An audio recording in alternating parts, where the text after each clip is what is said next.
Warm greetings to all participants from India and across the globe on this lovely Friday evening, a very auspicious day, the culmination of the very religious Ashti festival today.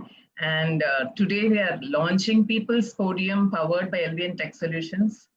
And along with All Ladies League Digital Marketing Chapter, we are happy to host our 19th session, but the very first for the new platform, People's Podium. And I'm so happy to have a very eminent, multifaceted personality, Kalaimamani Vasantha Vaikunth.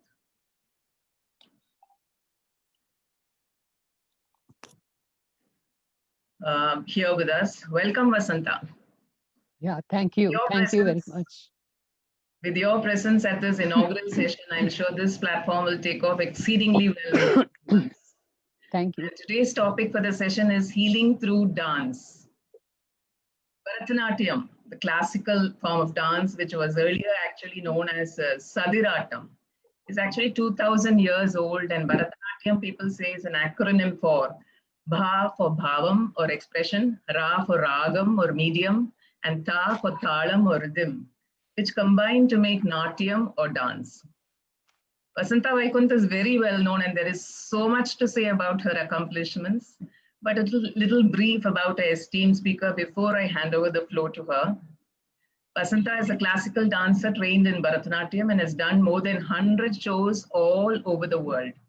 Her Center for Performing Arts was a landmark in the Gulf countries for Indian and art and culture that won her the award of Bharathiyaar Pravasi from Government of India. She is a recipient of Kalaimamani Award from Tamil Nadu government, Kala Vidushi from USA, Cultural Ambassador of India from Oman, and Acharya Kala Vepanchi from Dr. Balamurali Krishna. She was conferred the title of Cultural Ambassador of India for her ability to spread Indian arts and culture abroad. She expounds the Bhagavad Gita and Vedanta, and I've heard her personally, to suit modern living styles.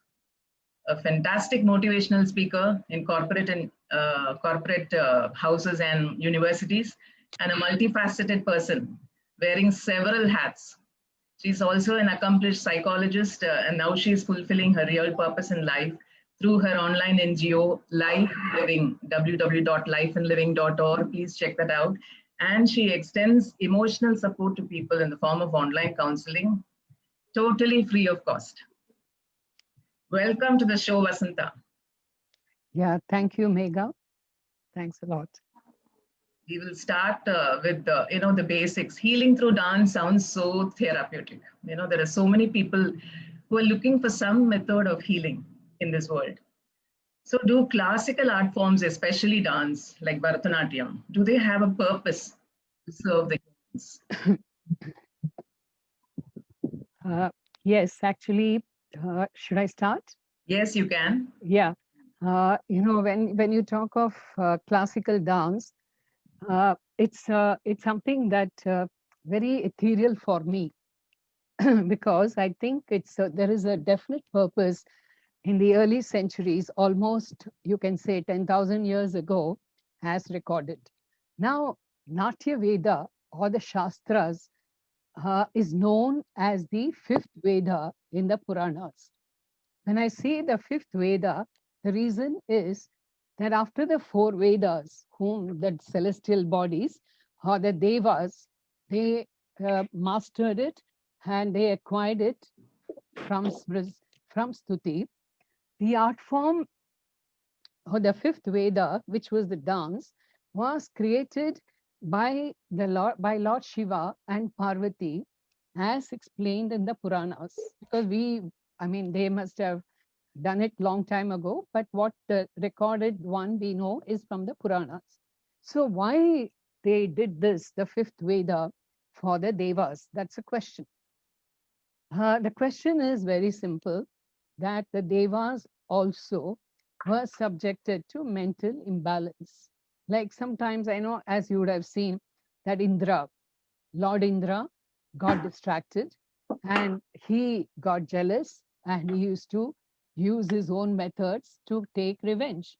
So there were many celestial bodies who got distracted mentally, and to bring them back to their balance and harmony, there was only one way, that they can do is through dance.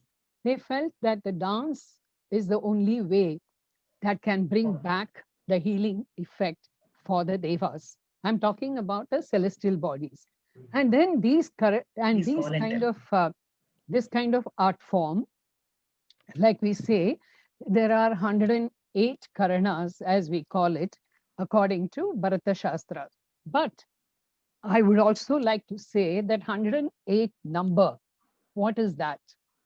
Why do you say 108 japas, japamalas, 108 of of avatars, of incarnations, 108 karanas in dance, and all these things is because on Sri Yantra, we say there are points. That is the mantra. It's not a mantra.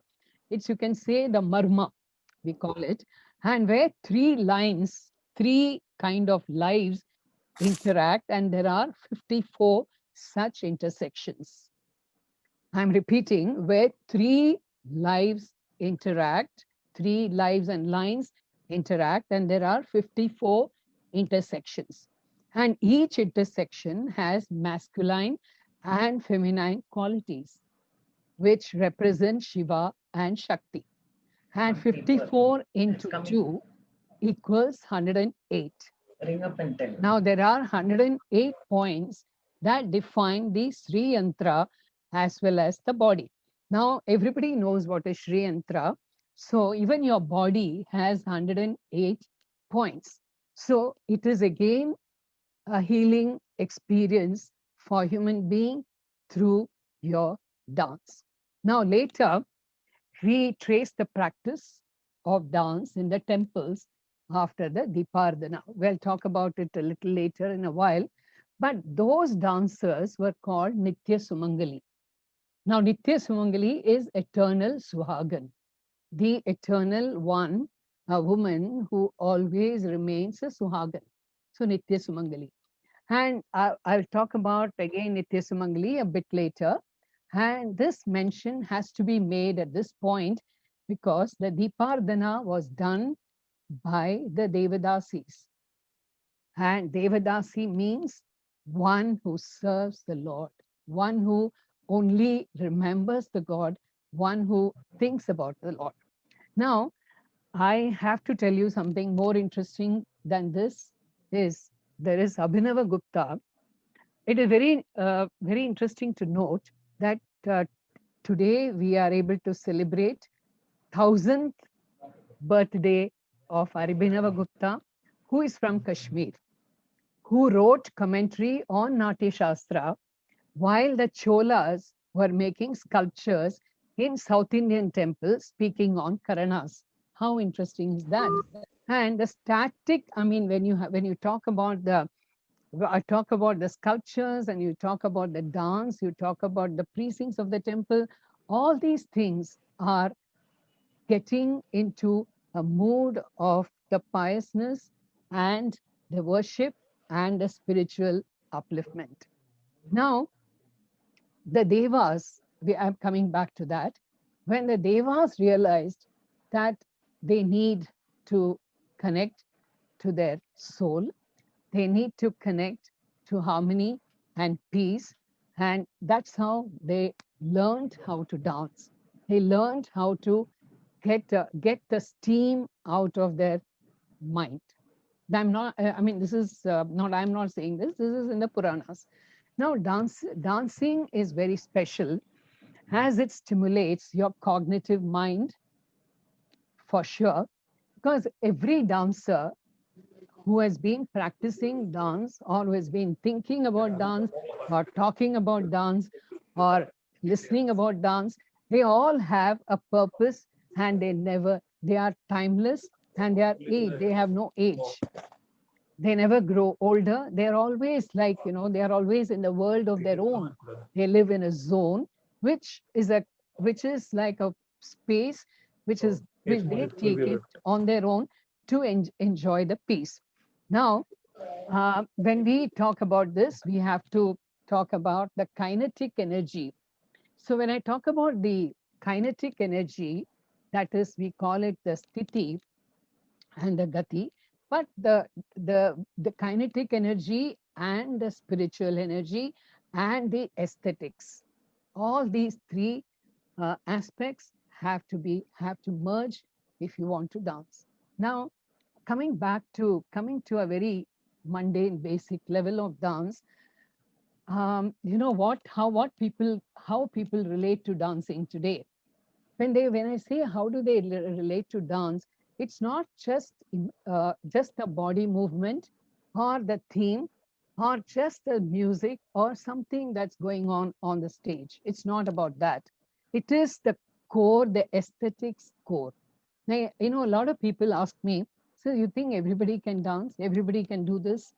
So I said, yeah, you can dance. Everyone can dance. There is a space and time for everybody, but there is something called the merging of kinetic energy, that is the physical, and there is something called spiritual.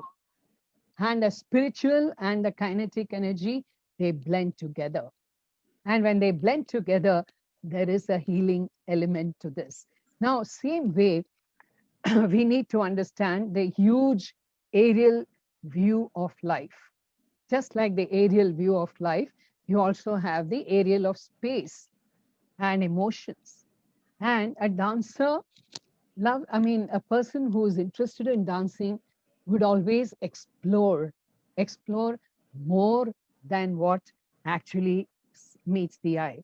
So they kind of, you know, like the movement, the liberation, they have to get liberated from themselves in order to enjoy the experience of dance. And while executing even simple adavers, the contrast movements, like, you know, for example, like you say, when I say the contrast, you know, the contrast body movement is so important. And I feel that it can be connected to the fact that it's a kind of an experience that is unmatched. Like, you know, when I say that the curves and the movements and the straight lines. Now, just like in life, you have to have both the good and the bad, the good experience and the bad experience, the good emotions and the bad emotions, and the alternately it comes in everybody's life. And when those things come into life, that's what makes your life very interesting. So, for example, in dance, like, you know, we say that I'll just say one kind of a symbol, you know, like a syllable, like tatitana kujam, takatitana kujam. Tare kutane kutakatati tak kridagatarigidatom. That is like, you know, there is a contrast. You know, that's what makes the program, that's what makes the stage very interesting, because one is a stern kind of an expression and one is very soft. So we say that the adavers also go according to the life concept. And the life concept is always there is what do you call it, contrast emotions of happiness and sorrow and pain and pleasure. It's the same thing while you're doing your movements in dance. So now it merges, like that is what invokes the aesthetic joy.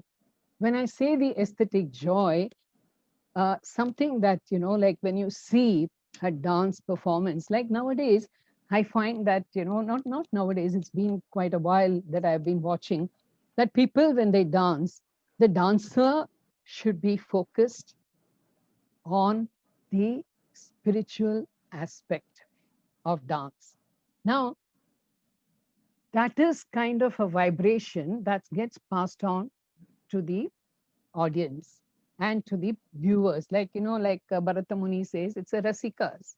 Like if I have to play, if I'm dancing for the rasika has to travel with me. I'm not separate from him. So that kind of a thing that is very important, that for a dancer, and that gives me a healing experience. And we as dancers have to elevate the audience spiritually. That's the way to do it.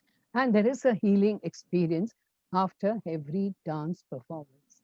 Like people used to ask me that, you know, what do you think? How do you manage to dance for 2 hours? without a break. I said, that's what gives me energy. That's what makes me strong. And that's what makes me happy. And I'm blessed to start my lessons from very, extremely expert kind of teachers. Although I'm from Bombay, but I had the fortune of learning the Valur Bani from Halingam Pillai and the unchallenged guru who taught us the beauty of executing this divine art. And I had the opportunity to learn my adavas even from Valur Ramaya Pillai for some time. And I think a true legend who set standards of aesthetics in Abhinaya, in mudras and adavas. I mean, Valur Ramaya Pillai was one of the main teachers who went into aesthetics of dance, like people perform, but when people perform, it's very, he used to tell us that, like it's not a straight line, Amma. It's not a straight line. Your body cannot be on straight line. It doesn't do natural. It doesn't go natural. He used to say that allow your body to flow, like just come from within. It has to blend. It has to blend with yourself. And that is what is the elevating experience. And of course, I will be talking about my experience a little bit later. So I will explain to you that how it happened to me. So you need something, but he used to tell me that all adverse and everything you can do, but you need something that takes you to the next level. And what is that next level is your own inner personality. Like today everybody learns dancing, everybody is teaching dance, but that's not what we are looking for. Like what is actually dance is it has to come from within. It has to reach the audience. Now I'm going to talk a bit about, then I will I will give you over to uh, you. Every dancer will experience the innermost bhakti while performing this beautiful art form, for sure. Now, music, dance, astavinaya go together, same as mind, soul, and body of the dancer. That's for sure. Now, the Saptaswara, we have to speak about the music at that time. Say the Saptaswara, the seven swaras of music, are the healing effects for a human body and especially for dancers. Says without music there is no dance. Nobody can dance without music. But the seven swaras like sari sa re ga ma pa da ni sa touches seven nerve centers in the body and invoking seven chakras in the body that connects with the emotions. Now, Sa releases the body, it releases the block of fear. Sa, if you really, you close your eyes and listen to the Sa in the mid-thigh, you will realize that how it invokes the happiness by breaking the fear. And you come to invoking the sa and then sa, re touches the guilt. So it removes the guilt and takes you to a proper condition. And then you have the ga touches your willpower. It is a chakra. So willpower is touched by ga, and ma is for love. Like I would say that Madhyama Shruti, sometimes we sing in Madhyama Shruti, and Madhyama Shruti gives you the melody. It's a passion that comes from Madhyama. And then pa is for the truth. And that is the balance. And then dha is again for insight. And ni is for happiness. And sa in the sthai is for cosmic energy.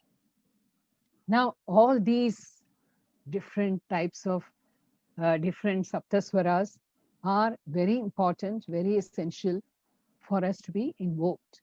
And they give you the healing experience forever. And without music, there is no dance, and without dance, there is no music. They are all intertwined. Uh, and that brings, we need to keep body and mind in place to achieve this aesthetic joy. Because without aesthetics, nothing, no art forms can thrive. Over to you, Megha. Thanks, Vasantha. That was a lot of information, and I'm sure the viewers are trying to assimilate all that. One thing which strikes me when you said that it has to come from within. How wonderful is that? I'm reminded of a dialogue in the famous movie Tillana Moganambal, where Sivaji Ganesan tells Manorama asks Sivaji Ganesan, how come the music will that kind of divine music come from this Nadaswaram also? So then Sivaji Ganesan takes the Nadaswaram and plays beautifully in that other Nadaswaram, her Nadaswaram, and he says, music, it doesn't matter. The Nadaswaram, it doesn't come from the Nadaswaram, it comes from the Nabi Kamalam. Okay, Yes. meaning it comes from within. So I think you've conveyed that and a whole lot of information, 108 Karanas and the Sarigama Padani.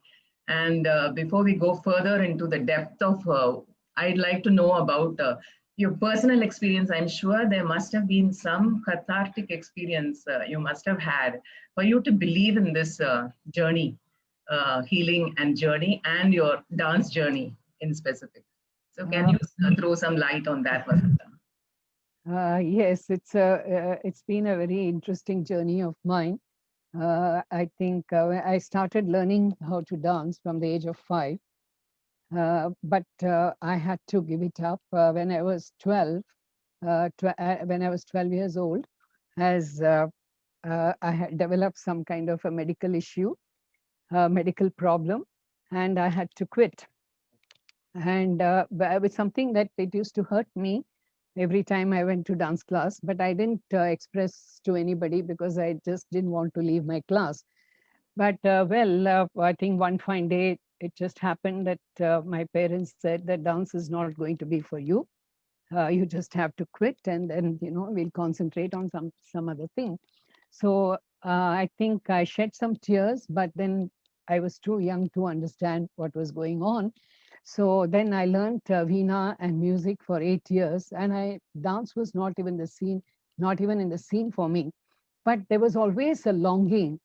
But that longing was such that every time I would witness a dance program, I would come back home and cry, because I used to think that why am I not able to do this? I have to come back to it, but I never got back. But I think when I just got married and I went off to Muscat, then I started looking at the dance, like promoting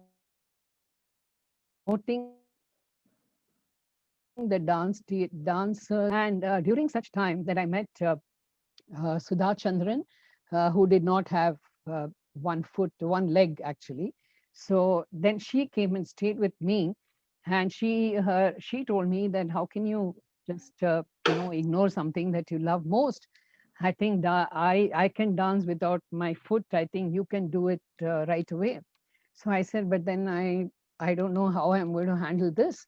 So anyway, to cut short my story, I went back to ये Chennai. Light on कर दो. And when I went back to Chennai, I realized that the whole world is open for me. And I went to Adiyar Lakshman first and revived my Adavas. And I did not even think that I I had this problem. I had this medical problem at that time when I went to learn, when I went to revive my dance. And the person who made me actually stay with her was Chitra Visweswaran. She was more like a friend to me, and then as a teacher. So I think she helped me revive the whole thing. And the best part was I never got the pain back. I never got it at all. And then I used to wonder, maybe I'll get it again. So maybe I should take care. I should not do this. I should. Then I went to and visited my doctor, and the doctor said that it's incredible. I don't think you should dance, and because it's going to be dangerous for you, because you have that extra bone growth and you have this and you have that. But let me tell you that till today, I am still performing, I am still dancing. And if I owe this to the Almighty and my feeling, my attachment, my medium to spirituality, which is dance. And I think all the temples, I don't think there's any temple left out for me to dance. I gave so many performances till today. God bless me that I can still dance for an hour for sure. Thank you. That's so inspirational, Vasantha. Uh, so I was, just recalling what you were saying. I mean, Adayar Lakshman and so many inspirational people have guided you. And Sudha Chandran, of course, who can forget Sudha Chandran when she can dance and the inspiration just comes. And over the years, you've done so much. And friends, you must, check out Vasantha's YouTube channel. She has spoken about so many topics, so many spiritual topics. And even there is a lot about dance also. So we'll share all the handles on the chat box. So please like and tag hashtag Vasantha Vaikunth, hashtag life and living. And if you have any questions, you can put them on the chat box. I think some questions have already come, but that is for later. Moving on to the next question, I'd like to ask you about the spiritual elevation which happened for you, Vasantha. Because of this spiritual elevation, you were saying that you were able to understand the religious scriptures better. Yeah. So how were you able to connect? See, I mean, like when you talk about I don't differentiate between dance and spirituality, at least not me, because for me, that is my greatest experience. And also, I think when I was dancing, I was giving a performance in Narada Gana Sabha in Chennai during the music festival. Uh, some people were wondering that, my God, look at her confidence. I don't know how she managed it, how she's managing to get these Sabha performances. And she's just come back and she's not been in the field for too long. But I have to share this experience. When I finished the performance, and Chitraka was doing the Natvangam for me. And at that time, there were like about 15, 20 people who rushed onto the stage after I danced for, after I finished my dancing, Ne Namamundre Podado, Karagara Priya, and they all ran to the stage and they said, "Oh my God, I can't believe this." They said, what is this you did? You have created an emotion for us and we feel so emotional seeing your dance. And I was very stunned because I said, I don't know what did I do. So I just feel that spirituality, yeah, or kind of I'm entwined with the divine when I dance. The moment I start dancing, I am with the Lord, I am with the Almighty.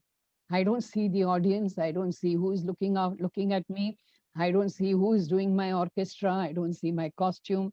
And in fact, I remember that my earrings dropped on the stage. And that's the time, like I didn't know what to do, but then I forgot about it.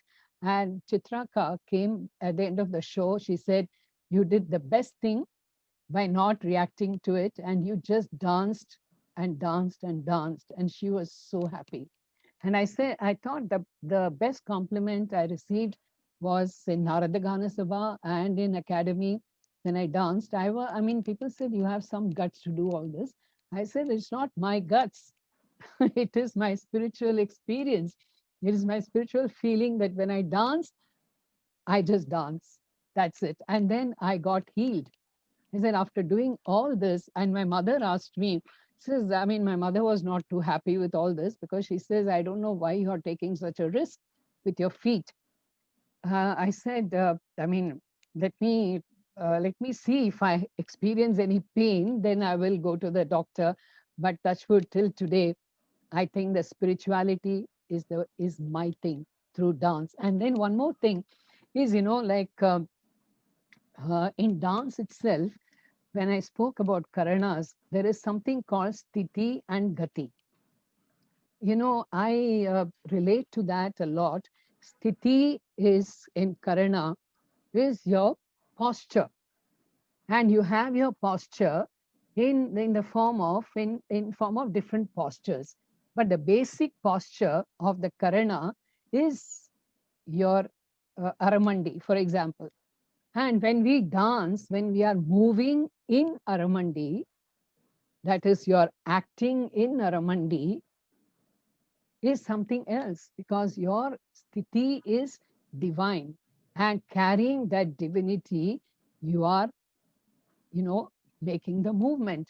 So, like Dr. Padma Subramaniam used to say, that it's a dynamic, it's a static and dynamic movement, which means you're in the sthiti and you're moving in gati, in the state. So I relate that to my soul. I think that is what that's how I react, Megha, to the spirituality, that is your soul, which has to be a position. And that position, that kind of a tuning should exist like a tanpura. Like just like you don't want to go out of beat, out of your tune when you're singing, you need the tampura at the background. The same way, when I do my action in life and society, I need this sthiti, the position, the divine connection is important. Thank you. Mm. Like people say that, dance like no one is watching. I think that has a lot of meaning when you relate to your personal experience. So the wannabe dancers who are watching probably, once you reach the stage, there should be no stage fear. I think that's your advice. Just Yeah. No, dance you for just yourself. forget yourself. That's it. Yes, forget yourself and join with the spiritual feeling. And the sthiti and gati, sthiti, stillness, pause, gati and motion. You have expanded it so beautifully. And moving on to the next question, I know it's an ocean. Suppose you want to heal, you want to type on Google healing and dance. What appears, which phrase appears? It is mudra healing. I know Yeah. mudra healing is a webinar by itself. It's an ocean. Yes. But can you just, just an overview of what mudra healing is all about and their power? I'm sure the audience would love to hear that. Yeah. See, mudras, handful of emotions, actually. The human hand is the most evocative part of the body. Now, gods and goddesses, the devas, also speak to us through their hands. Now, for example, Varada Hasta of Vishnu. It's depicted in the temples, it's depicted everywhere. And Abhaya Hasta of Shiva then gives us protection, and Durga holds the Trishul with her hand. It is an assurance of victory of good over evil, and Kama holds the arrow, flowers, and Saraswati holds the Jnanam through Veena and Vedas, and Lakshmi holds the lotus that guarantees auspiciousness, and potters make their pots, artists paint, and many more. In all these activities, there is music, song, and rhythm. What makes it divine? How does it make it divine? And the mudras has actually, it is more than your physical, just the mudras of, either this or there is Alapadmam, there is Kadakamukam, there is Suchi, so there are 27 mudras, single mudras, and there are many more double-handed gestures as well. But all these gestures are given to us, are passed on to us, not just like that. Just like that, you come and dance with these mudras. These mudras have a meaning, and the point also has a healing effect. Now, how do I connect with these mudras? Very important. Now, your prayerful attitude, like in life as well, that the prayerful attitude to the action and a feeling of devotion and surrender. So all, like we say, we go to the temple we most of the time we pray for something or the other. Like we say, please God give me this, God make this all right, please God give me a house, let me do this, let me do that. But in dance, it's different. You're not supposed to ask them. You're not supposed to ask for anything. You're supposed to give. And you're giving, what are you giving? Actually, you're giving the aura of spirituality to the audience. And when you are using the mudras or the language of the gestures or the body alignment, balanced postures, eye movement, expressions are all oblations to create the fire or healing energy from within. Now, for example, we can even talk about the Swadi Tirunal Varnam Sumasayaka, that Sumasayaka Viduram Avamadava Sudatim Hadi Deenam. So, how do I use the mudras here? Sumasayaka is like the Manmada with his bow and arrow. His arrows are touching my heart. But when I'm using it, the whole body and the posture and your eyes and your face, everything has to move and depict in a way that a dancer will enjoy the dance. Now, usually in today's time, when the dancer does her program or he does his program, they kind of I sometimes get the feeling that they are so conscious, very conscious of their existence on the stage. So what happens is that they are not able to reach that mudra effect because the body is moving with calculation, the face is moving in calculation and not connected to music. And your music is very, very important while you're expressing your mudras in dance. Yeah. So the importance of the hands, for me, I just cannot talk without using my hands. And now we know the benefit of all these mudras, just a non-verbal communication, an external expression of inner resolve, right? So you just mentioned about music. Actually, my next question is about music. Most of the songs of Bharatanatyam are from the Carnatic music genre.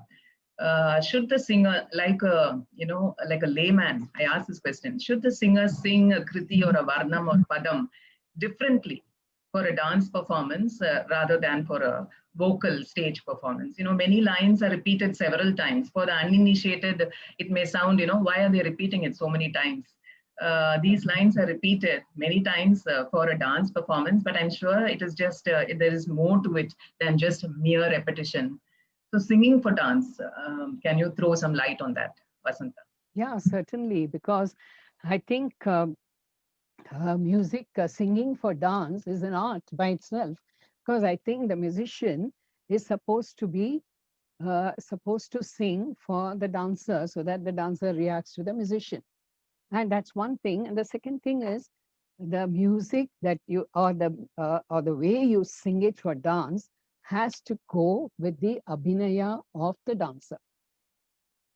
Like you say, like for example, you say that Varugalamo Ayya.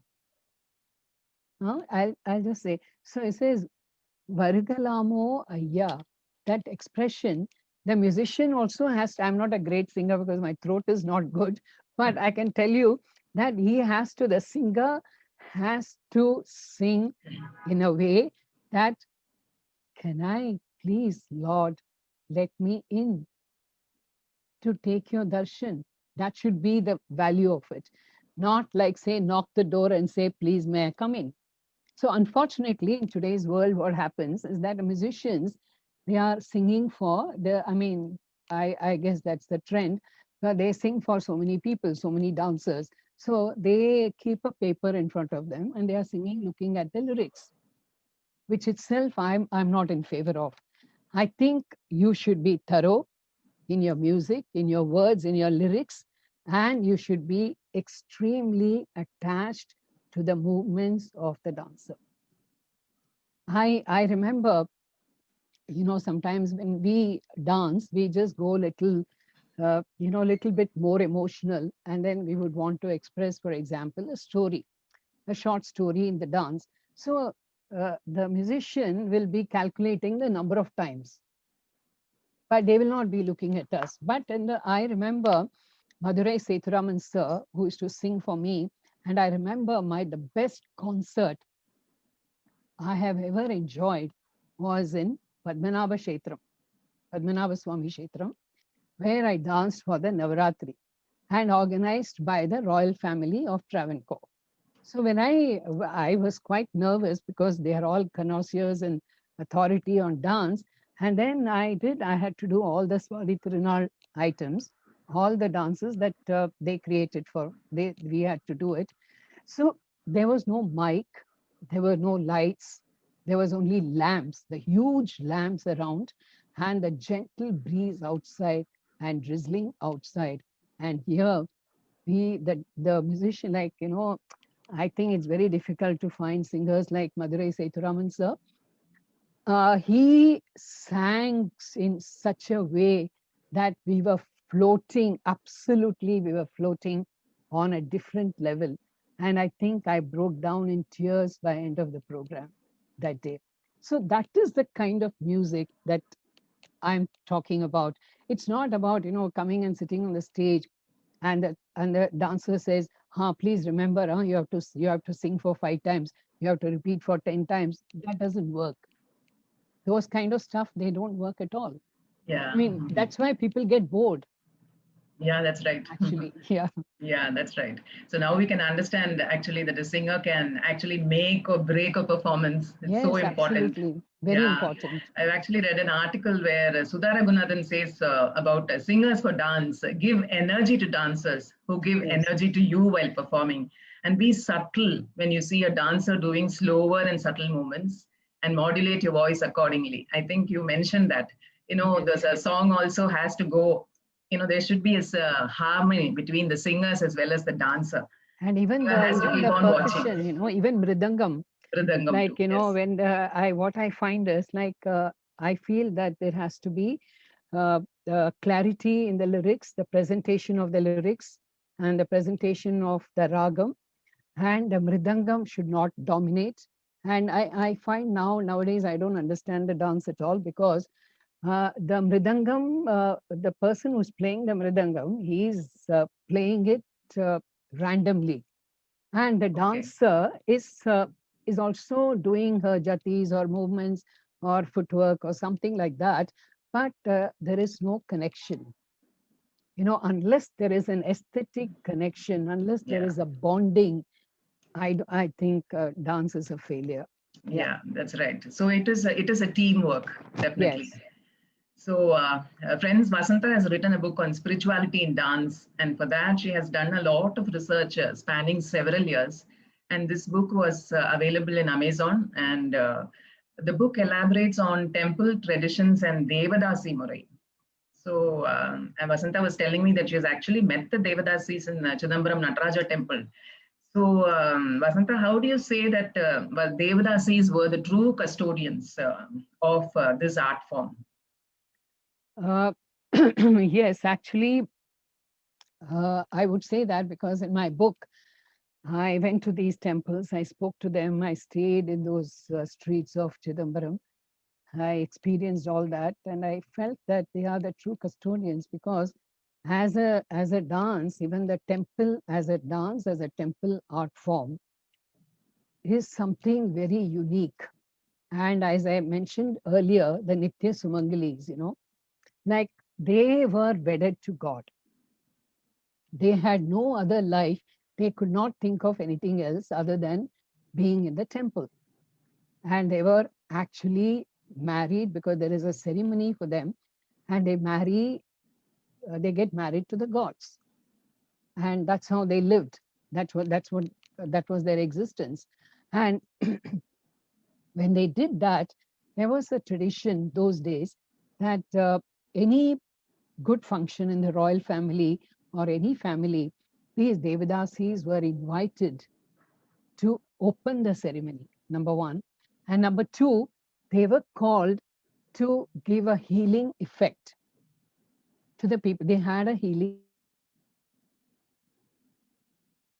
They had that ability to heal people. They had that kind of spiritual power. And they achieved this through the dance. And now I have to make a mention of this because since I used to travel a lot abroad for my dance shows, and I was, of course, there were those highway or high level days when I used to be a busy artist performing all over the world. I still felt that each place I went to, like Spain or like Italy or France, I thought that the old churches also they were pagan worshippers, and they were also related at that time to music and dance. And I'm talking about Egypt.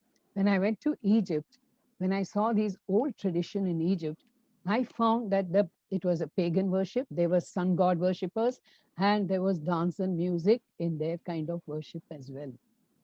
So I would definitely say that there is no other medium in this world other than classical art form that originates in India from our heritage as a true transcending kind of an experience for everybody, provided you know how to use it, how you perform, how you actually do it. That's what creates the thing. And also, when you talk about the thematic presentation, uh, like even for the Devadasis, even for us, the thematic presentation is involved with Deviga Purushas and the Devis. And when you are talking about the Deviga Purushas, they are very pious and very pure. And when you are very pure and pious, there is an energy that develops inside from within you, which has to be pious. If I'm, for example, when I'm doing a role of Rama, I have to be connected with the character of Rama. It is not like films or drama that we present today, where dance is different. But unless I merge with the emotions of Rama, unless I merge with the emotions of Sita, unless I merge with the music that they are giving it to me and the rhythm, I cannot transcend this mundane feeling. And definitely, for sure, that kind of expression, that kind of feeling, that kind of healing technique is imbibed in our old art forms. Yes, such an old art form, Bharatanatyam is, and how has it evolved today in the times of Vilango Vadigal when Silappadigaram was actually written during the Sangam age? He talks about Kovalan when he first met Madhavi in a dance performance, and I believe he has written, in great detail about the stage, the size of the stage, the number of green rooms, the dimensions of the stage, and in fact the distance between the stage and the first row. Such a wonderful art form, and we were pretty advanced in those days as far as this art goes. But how is it now, Vasantha? How advanced are we now? And especially during this pandemic, what is the situation of Bharatanatyam today? And what is your take home message for the young upcoming dancers of today who will be watching this? Yes, it's interesting. I think it's a modern. I mean, every art form, according to me, evolves, and it has to evolve anyways. So I think when it evolves, there are some changes that we are ready to accept. We use the traditional methods. Like, for example, I have done more than 10 dance dramas so far presented, not only here, but in US. And I've done it in Smithsonian Museum. I've done it in many parts of the world. But what is important is not to differ in the traditions, but yes, you can actually sort of imbibe new themes. That's understandable. That's for sure. Then themes have to change because of the times have changed, and the way of presenting, the way the body language expresses, you must have that divinity within you to be a good dancer, for sure. And if there is no divinity, there is no dance at all. But in today's world, what is happening is there are so many dime a dozen dancers. So to have a program, like we used to get invited by the organizers to perform. So we were very happy doing it as a performing artist. But in today's world, there are so many people dancing. So they don't know which one is good and which one is not up to the mark. The organizers are also not aware. So the people, most of the time, they make it commercial by teaching dance. So which is also, which is quite understandable, because teaching dance makes you feel that you're spreading the art. But especially now, since you asked me about the pandemic times, I think now the times are difficult for artists. There is, I don't think the inviting the artist to give a dance performance is probably the last priority of organizations. I think they do it mostly online. Uh, I don't know how it works, but that's the way it goes. And I would say for the youngsters, I think the focus should be not more on robotic movements. That doesn't work. The straight lines don't work. You have to have a flow of emotion, and you have to have a flow of aesthetics to make people enjoy. That's why today you find the audience are thinning in the sabas, because people don't relate to them, and you don't relate to the audience, because it's more about your costume, it's more about your photographs, it's more about your media. Those things don't work. The dance will work only through spirituality. So thanks, Vasantha. I think we have come to the important part of today's webinar, which is your demo. So maybe I'll try my best. yeah, while you get ready for that, participants, you can actually type your questions you have for Vasantha after the demo. We'll be having Anuradha Ramesh talking to us, another dancer. And after Anuradha talks, we can have the question answer session. Okay. So, Vasantha, we can go ahead with the demo now. Yeah. Battery 100%. Connected to AB80, AB90.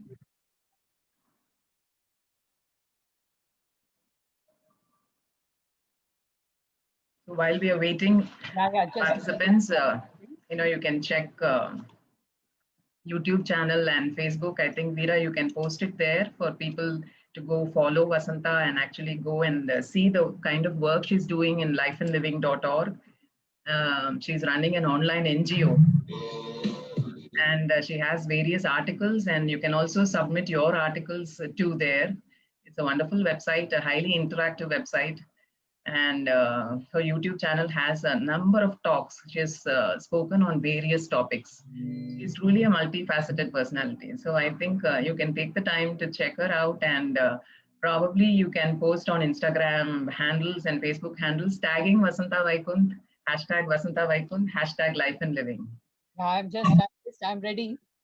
Yes, let the spotlight go to Vasantha. Yeah.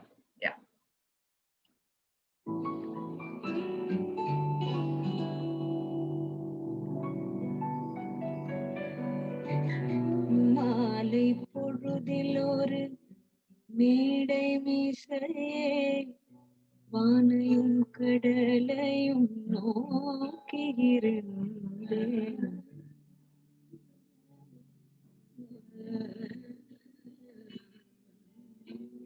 மாலை பொழுதில் ஒரு மேடை மிசையே வானையும் கடலையும் நோக்கியிருந்தேன்.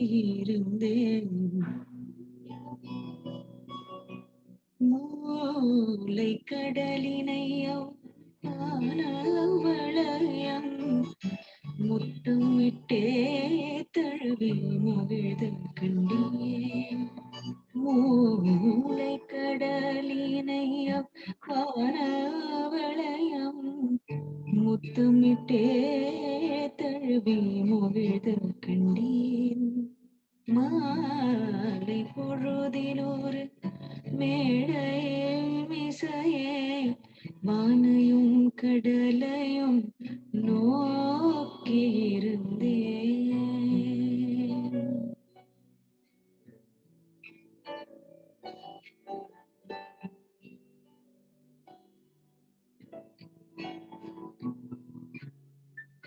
நீல நெருக்கிடையில் நெஞ்சு செலுத்தே நேரம் கழிவதிலும் நினைப்பின்றியே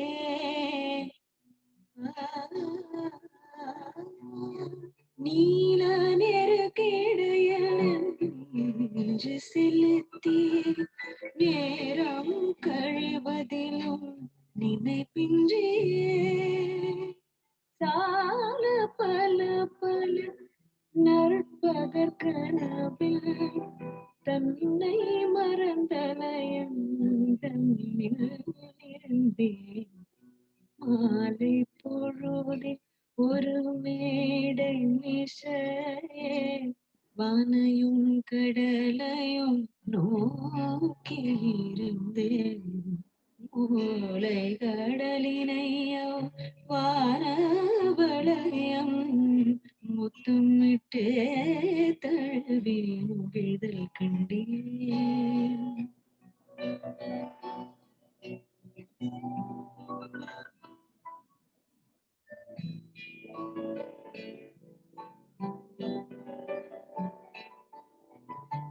ஆங்க பொழுதிலே பின்புறத்திலே ஆள் வந்து நின்றனது கண்மறைக்கவே ஆங்க பொழுதிலே பின்புறத்திலே ஆள் வந்து நின்றனது கண்மறைக்கவே ஆங்கி நிற்க இரண்டும் தீண்டியறிந்தேன் பட்டுடை வீச கமல் தன்னிலறிந்தேன் வாங்கி நிற்க இரண்டும் தீண்டியறிந்தேன் பட்டுடை வீச கமல் தன்னிலறிந்தேன்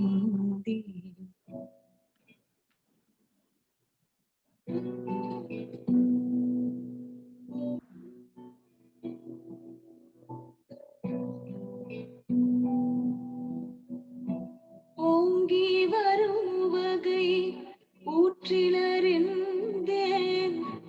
ஒட்டும் இரண்டுளத்தின் தட்டில் அறிந்தேன்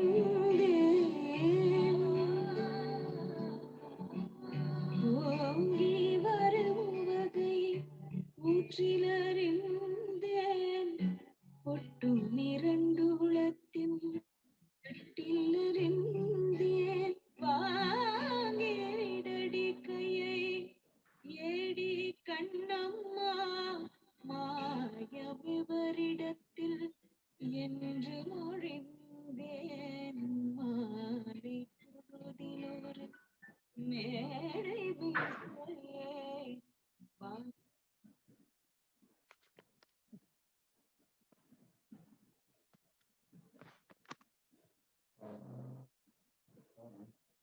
That was amazing, Vasantha. That was simply superb. I can understand, the relation between the song and the dance you earlier mentioned. Beautiful song, beautiful abhinaya, and I think a little more explanation from you about the song is needed for the participants. Because I'm very attached to Subramania Bharati. Bharathiyaar, who was.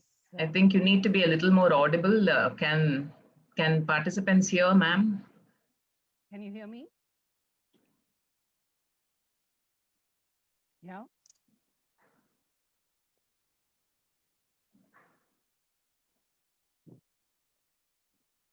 You can hear me now? Yeah, a little bit louder, Vasantha. Slightly less audible right now. Yeah, okay. Yes. No, I think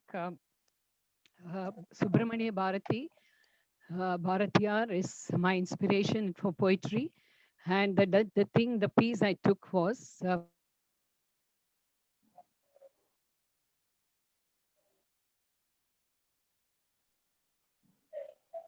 inspiring song and done completely with the background of the piano.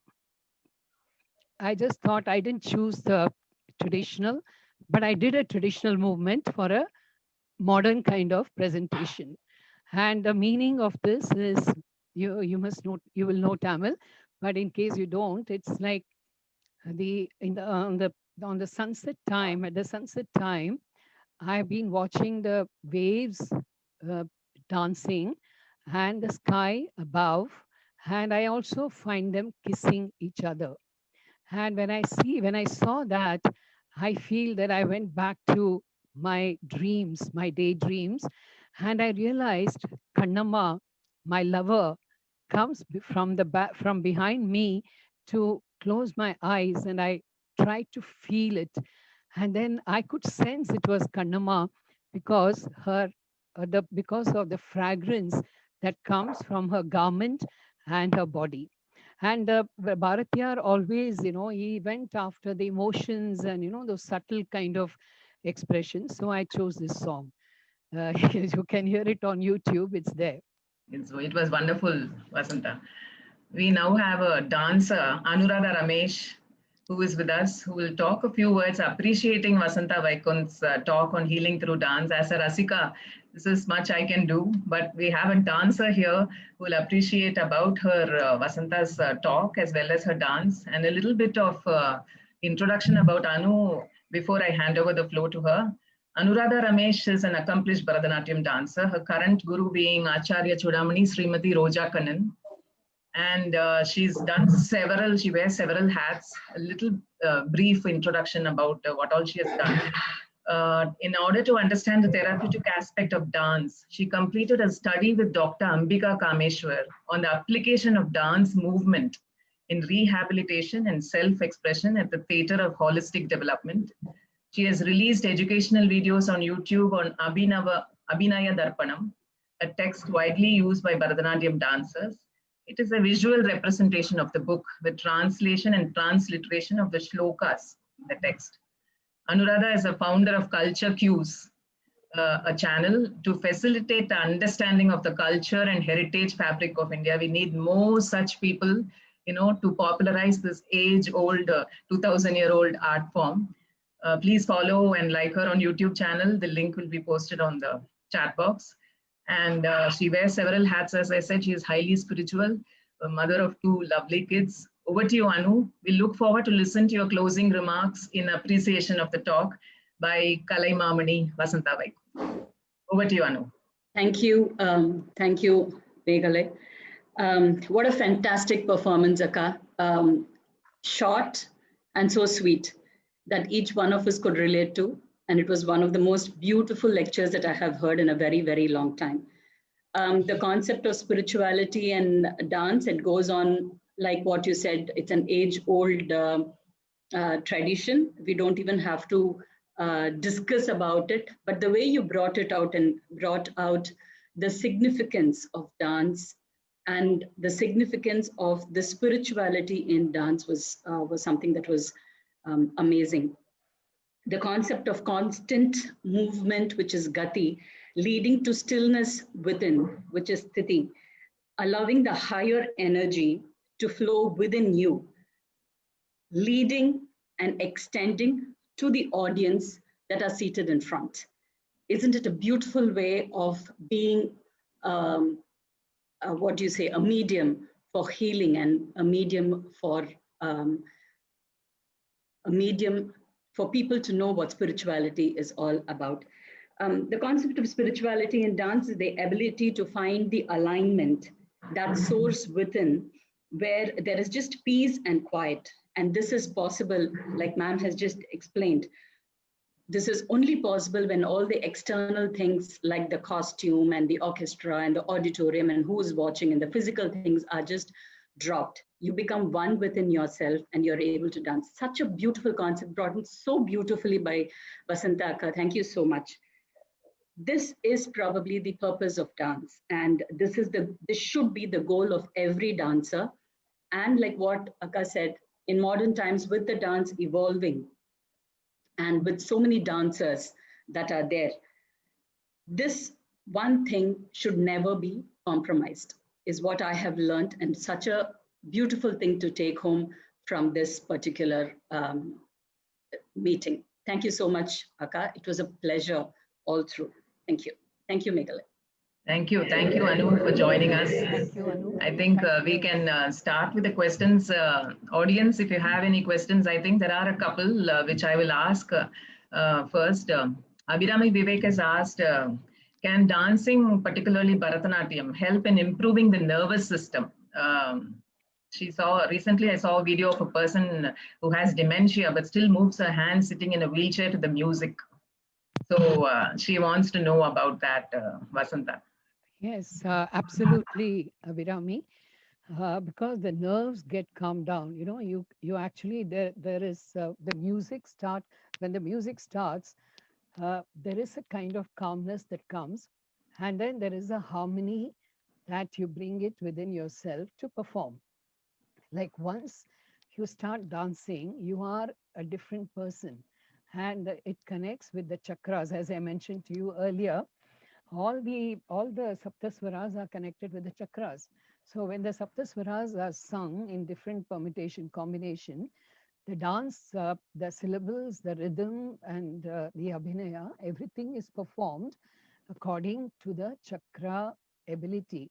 Like, you know, that's why we find that not everybody can make it up there. No, I'm not talking about success in performance. I'm just talking about a beautiful aesthetic dance performance is not possible. And absolutely, there is a cure, there is a healing effect on the nerves for sure, because it's connected with your mind. And the mind gets healed, your nerves also get healed. I think that also answers Sakina's question. It's about autism, whether dance can be used for sort of intervention for children of autism with a focus on developing the social and communication skills. I think you answered that, Vasantha, or you want to add more to that? Absolutely, absolutely true. Because I know a couple of autistic children who are experts in dancing. They pick up adavas like crazy. You cannot even imagine how easily they pick up the adavas. And because of the adavas, the concentration level increases, and there is a definitely a kind of improvement. It is very therapeutic, and just for therapy session, just going commercial is not the way. You have to have the passion to cure that autism. I think that's the way to do. Yeah, thank you. We have one question from Pranava Nrityalaya. Ma'am, there are beliefs that at subconscious level, when one expresses and believes a visualization, she can dance beyond her obstacles. She's able to change her movements to a better dancing and healing in reality. I think, Vasantha, you already explained this, but you can reinforce. I can give you a technical explanation for this. What is subconscious actually? The subconscious is nothing but a floppy that comes with your consciousness, right?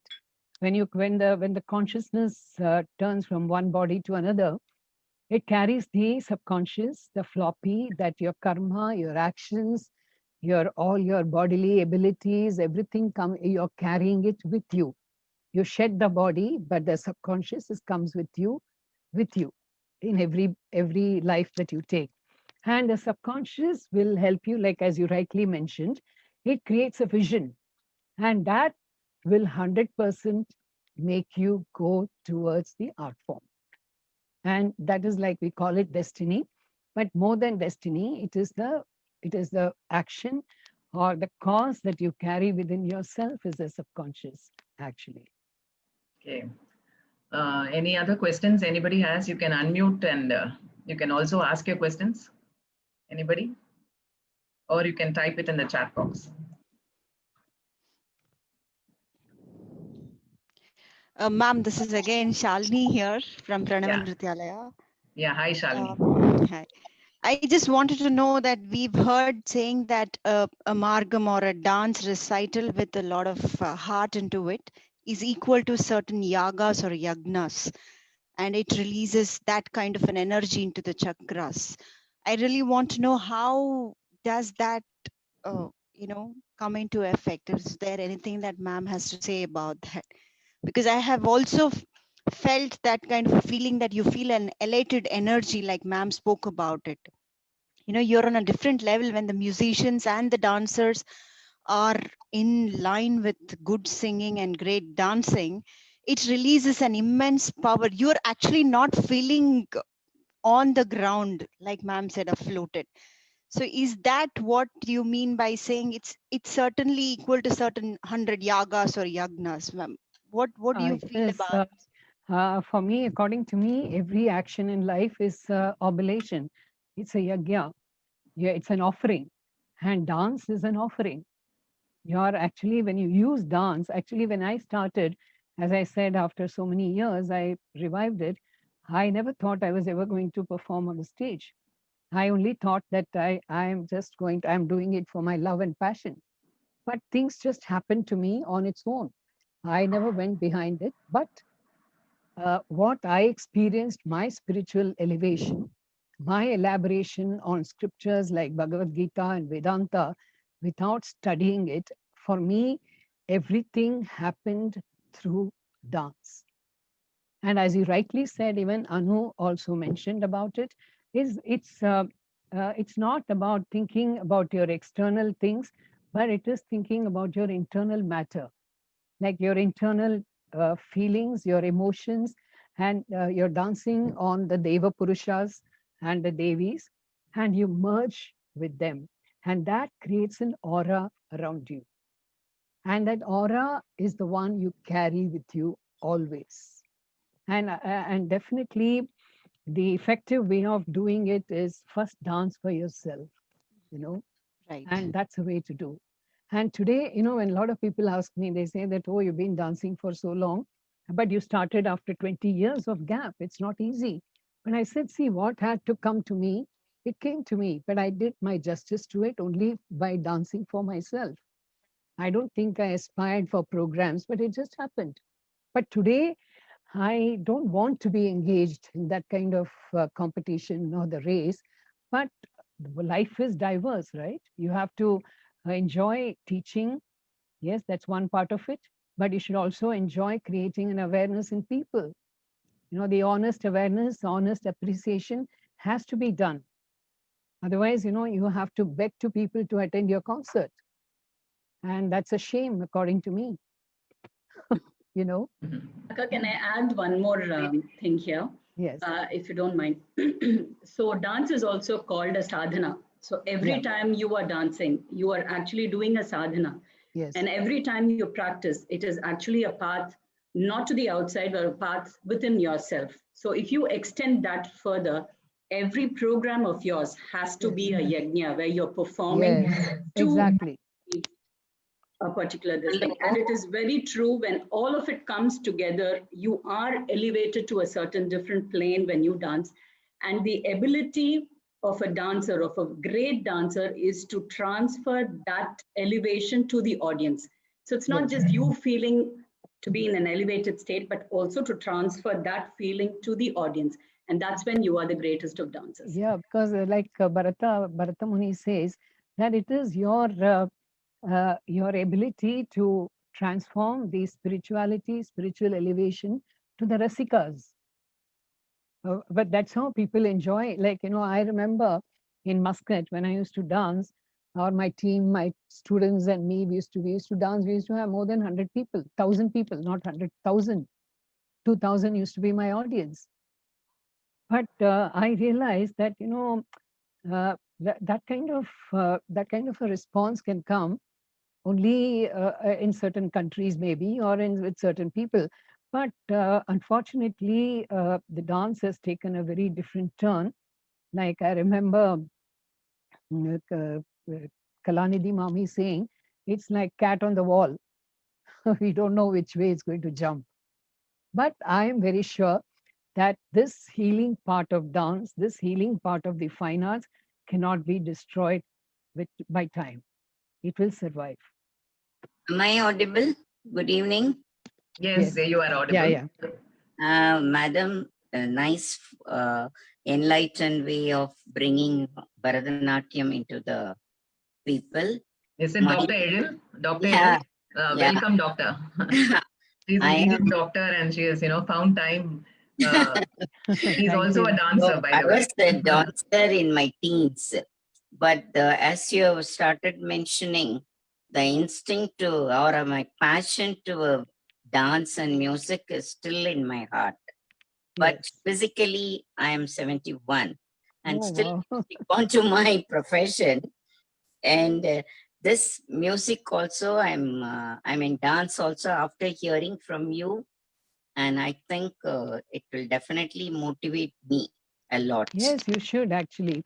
I don't Yeah. think age is a matter at all, because I feel that what is important is staying happy. I Mm, find most yes, of the artists, whether it's a film artist or a Bollywood artist, or it is classical artist. I yes, mean, end of the day, I don't that find them is. very happy. I mean, you have Mm, performed, you have done so much, you have taught so many students, but there is a kind of bitterness. What yes, I feel is you are the happiness from inside is so important. And unless you feel happy from within, I don't think your dance can do anything to you. The art itself cannot do anything to you, yeah, you know. very good. And when I talk about dance itself, I'm very happy. I don't Yes. have to dance. Yeah, the same thing to me also. Yes, Listening to people, listening to the even singing songs, I mean dance movements.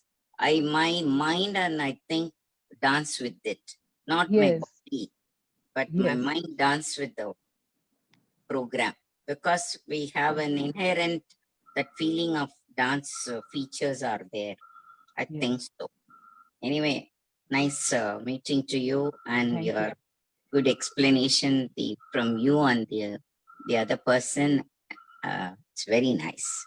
Thanks to Megalai. Thanks, Dr. Edil, for joining us in spite of your busy schedule. No, today I was stuck in Vijay. I came by 5 o'clock after your mother reminded me. Okay.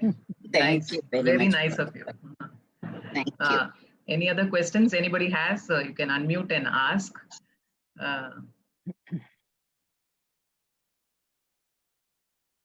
I think we have finished the questions on the chat box. So thank you, Vasantha. Thanks Thanks a for lot. spending this valuable time. There is so much to take back today. I'm sure my participants, the viewers, will also agree. There is so much of information we have to assimilate. And just what you said just now, age is just a number, right? Yes, That is also so absolutely. inspirational. I agree. So go ahead and go and achieve it in spite of what life throws at you. I think that's also one of the messages you're giving. And thanks, participants, for staying with us. And Vasantha, thanks for inaugurating my People's Podium. Oh, thank you And so the much. next session on People's Podium will be on Subramania Bharati's birthday, December 11th. Please. Oh, And we have a wonderful, accomplished singer, Dr. Vijayalakshmi Subramaniam, Yeah. sharing her thoughts on the Mundasu Kavingan as well as singing a few of Bharathiyaar songs. So Yeah. don't miss this. Mark your calendars.